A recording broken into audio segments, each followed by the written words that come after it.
എരിവെന്ന് പറയുന്നത് രുചിയാണോ? എരിവ് രുചിയല്ല, ഒരു ഫീലിംഗ്, ഒരു ഹാബിറ്റ് കേട്ടോ. എരിവ് രുചിയിൽ പെടുത്തിയിട്ടില്ല. അത് കുരുമുളകിന് പരാഗണം നടക്കുന്നത് മഴവെള്ളത്തിൽ കൂടിയാണ് പരാഗണം നടക്കുന്നത് കേട്ടോ.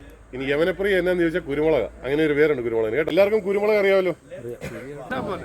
അത് വെള്ളക്കുരുമുളക് ഉണ്ടാക്കുന്നത് എങ്ങനെയാണെന്നറിയോ?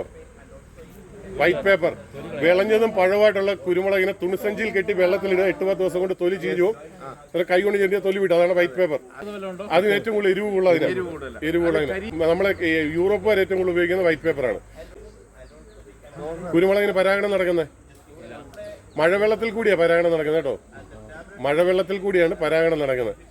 അതേപോലെ ഇതിനൊരു ചെറിയൊരു ചരിത്രം എല്ലാവരും, അതായത് നമ്മൾ ചരിത്രം പഠിക്കുന്നില്ലേ, ഏതൊരു ചരിത്ര വിദ്യാർത്ഥിയും ഇന്ത്യയുടെ ചരിത്രം എഴുതുവാണെങ്കിൽ കുരുമുളക് അതിനകത്ത് പ്രതിപാദിക്കാതെ ചരിത്രം പൂർത്തീകരിക്കാനൊക്കത്തില്ല. കാര്യം നമ്മുടെ ചരിത്രമായിട്ട് അത്ര ഇഴുകിച്ചേർന്ന് കിടക്കുന്ന ഒരു ചെടിയാണ് കുരുമുളക്. അതായത് എരിവ് നിങ്ങളെല്ലാം കഴിക്കുന്നതല്ലേ. എരിവെന്ന് പറയുന്നത് രുചിയാണോ? എരിവ് രുചിയല്ല, ഒരു ഫീലിംഗ്, ഒരു ഹാബിറ്റ് കേട്ടോ. എരിവ് രുചിയിൽ പെടുത്തിയിട്ടില്ല. അത് നമ്മൾ ശീലിച്ച് കഴിഞ്ഞ് കഴിഞ്ഞാൽ പിന്നെ എരിവില്ലാതെ നമുക്ക് പറ്റില്ല. ഇപ്പം നിങ്ങൾക്ക് എരിവില്ലാതെ കറികൾ കഴിക്കാൻ പറ്റുമോ? നമ്മൾ ശീലിച്ചു എന്ന് പറഞ്ഞ പോലെ ഈ എരിവ് ലോകത്ത് ആദ്യമായിട്ട് ഉപയോഗിക്കാൻ തുടങ്ങി നമ്മുടെ പൂർവികരെ മലയാളികളാണ്. നൂറ്റാണ്ടുകൾക്ക് മുന്നേ നമ്മുടെ കറികളിനകത്തൊക്കെ ഈ എരിവ് യൂസ് ചെയ്യുന്നു, കുരുമുളക് യൂസ് ചെയ്യുന്നു.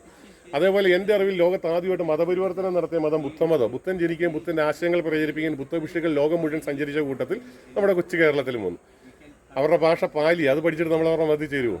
ഇല്ല. പകരം നമ്മുടെ ഭാഷ അവർ പഠിക്കണം. ഒരുപാട് കാലം ഇവിടെ ഇരുന്ന് കാണാം. അത്രയും കാലം നമ്മുടെ ട്രഡീഷണൽ ഫുഡ് അവർ കഴിച്ചിരുന്നത്. അതിനകത്ത് ഈ എരിവുണ്ടായിരുന്നു. എരിവ് അവർക്ക് ശീലമായി. തിരിച്ച് അവർ സ്വന്തം ഭവനത്തിലേക്ക് പോകുമ്പോൾ ഈ കുരുമുളകായിട്ടാണ് പോകുന്നത്. അങ്ങനെ ലോകത്തിന് ഇത് ഇൻട്രൊഡ്യൂസ് ചെയ്തത് ബുദ്ധൻ്റെ ആൾക്കാരാണ്. കേട്ടറിഞ്ഞ് ആദ്യമായിട്ട് വാങ്ങാൻ വന്ന വിദേശികൾ റോമക്കാരാണ്. റോമൻസിന് അന്നത്തെ മലയാളികൾ വിളിച്ചിരുന്ന പേരാണ് യവനന്മാർ. ഇനി കുരുമുളകിൻ്റെ ഒരു മലയാള വാക്ക് ഞാൻ നിങ്ങൾക്ക് പറഞ്ഞുതരാൻ പോവാ, അത് മറക്കരുത്. യവനന്മാർക്ക് പ്രിയപ്പെട്ടത് യവനപ്രിയ. ഇനി യവനപ്രിയ എന്നാന്ന് ചോദിച്ചാൽ കുരുമുളക്, അങ്ങനെ ഒരു പേരുണ്ട് കുരുമുളകിന് കേട്ടോ. നൂറ്റാണ്ടുകളുള്ള ഇത് കരയിൽ കൂടിയാണ് പോകുന്നത്. ചുരുങ്ങിയ കാലം കൊണ്ട് യൂറോപ്പിൽ മുഴുവൻ ഫേമസ് ആയി. യൂറോപ്പിൽ ഇതിനുവേണ്ടി യുദ്ധങ്ങൾ നടന്നിട്ടുണ്ട്, ആയിരങ്ങൾ മരണപ്പെട്ടിട്ടുണ്ട്. പക്ഷെ അവർക്ക് ഇന്ത്യയിൽ വന്ന് വാങ്ങാൻ ഭയമായിരുന്നു. കാരണം അവർ വിചാരിച്ചിരിക്കുന്ന ഇന്ത്യ പ്രേതഭൂത പിശാചുക്കളുടെ ഇന്ത്യയാണ് അവർ വിചാരിച്ചിരുന്നത്. അതുകൊണ്ട് അവർ ഇന്ത്യയിൽ വരാൻ ഭയങ്കര ഭയമായിരുന്നു. ഇന്ത്യയെക്കുറിച്ച് പഠിക്കാൻ അവർ ആളെ അയച്ചു. അദ്ദേഹത്തിൻ്റെ പേരാണ് മാർക്കോ പോളോ. അദ്ദേഹം ചൈനയെക്കുറിച്ച് പഠിച്ചിട്ട് തിരിച്ചു പോയത്, ഇന്ത്യയിൽ വന്നില്ല. അതിനൊരു വ്യത്യാസം വരുന്നത് ഇങ്ങനെ നൂറ്റാണ്ടുകൾക്ക് ശേഷം അറബ്സാണ്. അറബ്സ് വരാനായിട്ട് 2 കാരണങ്ങളുണ്ട്. കുരുമുളക് വാങ്ങാൻ വേണ്ടി മാത്രമല്ല അറബ്സ് വന്നത്. അന്നത്തെ ഇന്ത്യയിലെ ഹിന്ദുക്കൾക്ക് കടൽ കടന്ന് പോകുന്നത് പാപമാണ് അല്ലെങ്കിൽ ദോഷമാണെന്ന് വിചാരിച്ചിരുന്ന ഒരു പറ്റൻ ജനതയായിരുന്നു കേരളത്തിൽ ഇന്ത്യയിലല്ല കേരളത്തിൽ താമസിച്ചിരുന്ന ഹിന്ദുക്കൾ. അതുകൊണ്ട് സാമൂതിരിക്ക് നേവി ഇല്ലായിരുന്നു, നേവി പട്ടാളം ഇല്ലായിരുന്നു. കുറച്ച് പട്ടാളം ഈ മുക്കോന്മാർ കുറച്ച് പേരുള്ളായിരുന്നു, അല്ല നല്ലൊരു നേവി ഇല്ലായിരുന്നു. അതിൽ സാമൂതിരി മുസ്ലിംസ് ഉണ്ടായാലേ നേവി കിട്ടത്തുള്ളൂ. അങ്ങനെ സാമൂതിരി വരെ വിളിച്ചു വരുത്തിയെന്നും പറയുന്നുണ്ട്. അങ്ങനെ നമ്മുടെ പെണ്ണുങ്ങളെ അവർക്ക് കെട്ടിച്ചു കൊടുക്കുകയും അതിലുള്ള കുട്ടികളെ മുസ്ലിമായിട്ട് വളർത്തുകയും അത് കൂടാതെ തന്നെ കടലോല മേഖലയിൽ ഒരു ഭവനത്തിൽ ഒരാളെങ്കിലും മുസ്ലിം ആണെന്ന് തിട്ടൂർ ഇറക്കി ഒരുപാട് പേര് മുസ്ലിം മതത്തിലേക്ക് ചേരുകയും അവർക്ക് പ്രാർത്ഥിക്കാൻ പള്ളി വേണമെന്ന് പറഞ്ഞാലാണ് കൊടുങ്ങല്ലൂരുള്ള ചേരമാൻ പെരുമാൾ എന്ന് പറഞ്ഞ പള്ളി വരുന്നത്. ഇതുകൊണ്ട് ഇവിടുന്ന് അറബ്സ് മേടിക്കുന്ന സാധനം യൂറോപ്പിലാണ് കൊടുക്കുന്ന. കപ്പലിൽ ഒരുപാട് സാധനമുണ്ട്, കരയിൽ കൂടി പോകുന്ന വളരെ കുറച്ച് സാധനമുണ്ട്. പക്ഷേ കപ്പലിൽ കൂടി പോകുന്ന സാധനത്തിന് വില കൂടുതലാണ്. യൂറോപ്പുകാർ ഇവരോട് ഒരു സന്ധി സംഭാഷണം പോലെ ചോദിച്ചു, ഞങ്ങളെ കൂടി സീ റൂട്ട് ഒന്ന് പഠിപ്പിക്കുമെന്ന്. പഠിപ്പിച്ചില്ല. അതുകൊണ്ട് യൂറോപ്പുകാർക്ക് അറബികളോട് ശത്രുതയായിരുന്നു.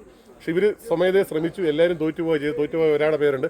അദ്ദേഹത്തിൻ്റെ പേരാണ് ക്രിസ്റ്റഫർ കൊളംബസ്. അമേരിക്ക കണ്ടുപിടിച്ചോണ്ട് വിജയിച്ച ആളാണ് വാസ്കോ ഡി ഗാമ. 1498 വന്നു. പക്ഷെ ഗാമയോട് സാമൂതിരിക്ക് അധികം താല്പര്യമില്ലായിരുന്നു ആദ്യകാലത്ത്. ലാസ്റ്റ് പിന്നെ താല്പര്യം വന്നു. കാര്യം 1-ാം കുഞ്ഞാലി, 2-ാം കുഞ്ഞാലി, 3-ാം കുഞ്ഞാലി, 4-ാം കുഞ്ഞാലി വന്നപ്പോൾ സാമൂതിരിയായിട്ട് എതിർ വന്നു. അന്നേരം സാമൂതിരി സഹായത്തിന് ഗാമയുടെ ആൾക്കാരെ വിളിച്ച്. അന്നേരം അങ്ങനെയുണ്ട് ചരിത്രത്തിൽ. അന്നേരം ഈ ഗാമയോട് സാമൂതിരിക്ക് ഒട്ടും താല്പര്യമില്ലായിരുന്നു. ഗാമ ഓരോ വട്ടം വരുമ്പോഴും ഓരോ ആവശ്യങ്ങൾ ഉന്നയിക്കും. ഇതൊന്നും ഈ സാമൂതിരി അംഗീകരിച്ചു കൊടുക്കത്തില്ല. ലാസ്റ്റ് ഓരോ 4 കൊല്ലം കൂടുന്തോറും വരും. ലാസ്റ്റ് വന്ന് 1512 വന്ന് സാമൂതിരിയോട് പറഞ്ഞ കണ്ടീഷൻ എന്താ വെച്ചാൽ അറബികൾക്ക് സാധനം കൊടുക്കാൻ പറ്റില്ല, ഞങ്ങൾക്ക് കോട്ട കെട്ടാനുള്ള സ്ഥലം വേണമെന്നൊക്കെ പറയുമ്പോൾ ചെന്ന് പറയാൻ ചെന്നതിനെ പിടിച്ച് തൂക്കിക്കൊന്നു സാമൂതിരി. ഗാമ എന്ത് ചെയ്ത് ജീവനും കൊണ്ട് കൊച്ചിക്കാവ്. കൊച്ചി രാജാവും സാമൂതിരിയായിട്ട് യുദ്ധങ്ങൾ നടക്കുന്നുണ്ട്. കൊച്ചി രാജാവ് ഇദ്ദേഹത്തിന് മട്ടാഞ്ചേരിയിൽ അഭയം കൊടുക്കുന്നത്. അങ്ങനെ മട്ടാഞ്ചേരിയിൽ ഇരുന്നുകൊണ്ടാണ് ഗോവയെ അറ്റാക്ക് ചെയ്ത് കീഴ്പ്പെടുത്തുന്നത്. അങ്ങനെയാണ് നമ്മൾ ചരിത്രത്തിൽ പഠിക്കുന്ന കൊളോണിയൽ സിസ്റ്റം തുടങ്ങുന്നത്. അതിൻ്റെ എല്ലാം പിന്നാമ്പുറത്തെ കഥയുടെ മെയിനാണ് ഇദ്ദേഹമാണെന്ന് പറഞ്ഞത്.